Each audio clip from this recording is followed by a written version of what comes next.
കോഴിക്കോട് കോർപ്പറേഷനിൽ തിളക്കമാർന്ന വിജയം കാഴ്ചവെച്ച ബി.ജെ.പി. അംഗങ്ങളുടെ സത്യപ്രതിജ്ഞാ ചടങ്ങും ഏറെ ശ്രദ്ധേയമായി.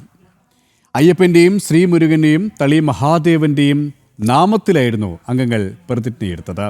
കരഘോഷത്തോടെയായിരുന്നു ജനപ്രതിനിധികളെ വരവേറ്റത്.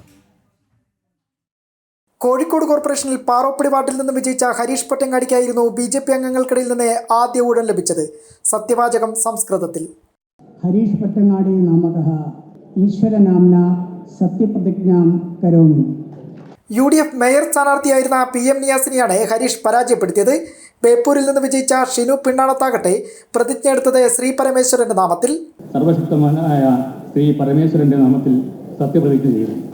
മാവൂർ റോഡ് കൗൺസിലർ ശ്രീജാസി നായർ മുരുകഭഗവാന്റെ നാമത്തിൽ പ്രതിജ്ഞയെടുത്തപ്പോൾ ചക്കുരോത്തുകുളം വാർഡിലെ ശിവപ്രസാദ് സത്യവാചകം ചൊല്ലിയത് അയ്യപ്പ നാമത്തിൽ. മുരുകഭഗവാന്റെ നാമത്തിൽ സത്യപ്രതിജ്ഞ ചെയ്യുന്നു. ശബരിമല ശ്രീ ധർമ്മശാസ്താവിന്റെ നാമത്തിൽ സത്യപ്രതിജ്ഞ ചെയ്യും. ചാലപ്പുറത്തുനിന്ന് വിജയിച്ച AP അനിൽകുമാർ തളി മഹാദേവനെ സാക്ഷിയാക്കിയായിരുന്നു ജനപ്രതിനിധിയുടെ റോളിലേക്കുള്ള മാറ്റം. തളി മഹാദേവന്റെ നാമത്തിൽ സത്യപ്രതിജ്ഞ ചെയ്യും. മഹിളാ മോർച്ച നേതാവ് നവ്യ ഹരിദാസ്, റനീഷ്, നമ്പിടി നാരായണൻ, ജിഷ ശബരീഷ്, ഇന്ദിരാകൃഷ്ണൻ, വിനീത സജീവ്, സരിത പറയേരി എന്നിവരും സത്യപ്രതിജ്ഞ ചെയ്തു. BJP സിറ്റി ജില്ലാ അധ്യക്ഷൻ അഡ്വക്കേറ്റ് KP പ്രകാശ് ബാബു, മുതിർന്ന നേതാക്കൾ, ജനപ്രതിനിധികളുടെ കുടുംബാംഗങ്ങൾ തുടങ്ങിയവർ ചടങ്ങിനെ സാക്ഷ്യം വഹിക്കാനെത്തി. ജില്ലയിലെ 70 ഗ്രാമപഞ്ചായത്തുകൾ, 12 ബ്ലോക്ക് പഞ്ചായത്തുകൾ, 7 നഗരസഭകൾ, ജില്ലാ പഞ്ചായത്ത് എന്നിവിടങ്ങളിലും സത്യപ്രതിജ്ഞാ ചടങ്ങുകൾ നടന്നു. ജനം, കോഴിക്കോട്.